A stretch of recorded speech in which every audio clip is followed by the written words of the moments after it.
Good morning সবাইকে, শুভ মকর সংক্রান্তি জানিয়ে আজকে ব্লগটা স্টার্ট করছি। আজকে ফার্স্টে তোমাদেরকে দেখাচ্ছি, দেখো আমাদের গাছে খুব সুন্দর সুন্দর গোলাপ ফুল ফুটেছে, আর এখানে একটা শুকিয়ে নিচে ঝরেও পড়ে গেছে।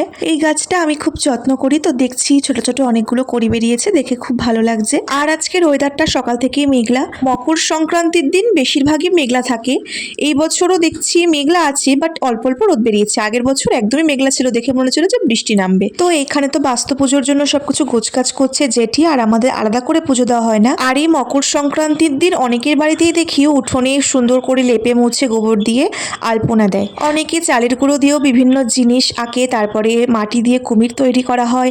এগুলো গ্রামের দিকে বেশি হয়। তার সঙ্গে সঙ্গে ভাই এখানে দেখো একটু হেল্প করছে। আমি দেখেছি অনেকের বাড়িতে গরু থাকলে পরে তাদের পিঠের মধ্যে চালের গুঁড়ি গুলিয়ে সেটা দিয়ে অনেকে ছোট ছোট গ্লাস দিয়ে গোল গোল করে ছাপ দেয়।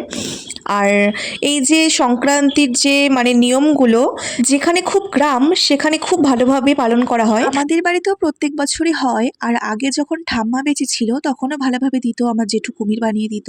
এখন ওগুলো হয় না, এখন এই জেঠি দেয় এরকম ভাবে। অনেকের বাড়িতে ব্রাহ্মণ দিয়ে বড় করেও পুজো হয়, আমাদের বাড়িতে যেমন হয় তোমাদের সঙ্গে শেয়ার করলাম।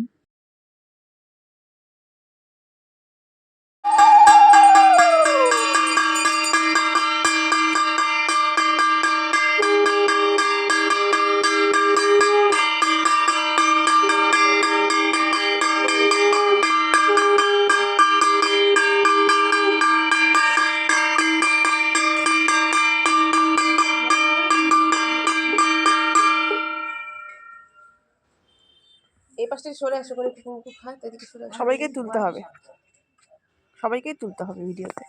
তোমাকে একটু তুলতে না না না মোমবাতি, আমার যে অবস্থা ঘন্টি কোথায়?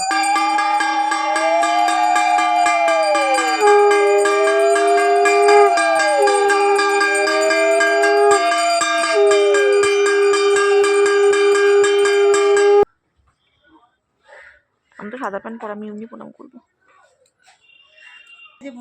সকালবেলা দেয়, ভোরবেলা অন্ধকার থাকতে মিশে সূর্যটা কয়টা বাজে দি? 12টা 7 গোড়ায় দাও একটা করে দিয়ে দাও।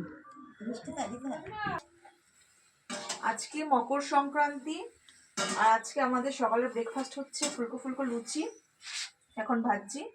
আর এখানে হচ্ছে আলু মটরশুঁটি দিয়ে একটা সবজির তরকারি। এগুলো সকালের ব্রেকফাস্ট। মা আমি দুজনে মিলেই করলাম। আর এখন এটা করা হয়ে যাবে, তারপরে দুপুরে রান্নার জন্য সবকিছু শুরু হবে। আমি তরকারির সঙ্গে আবার বাদাম অ্যাড করলাম।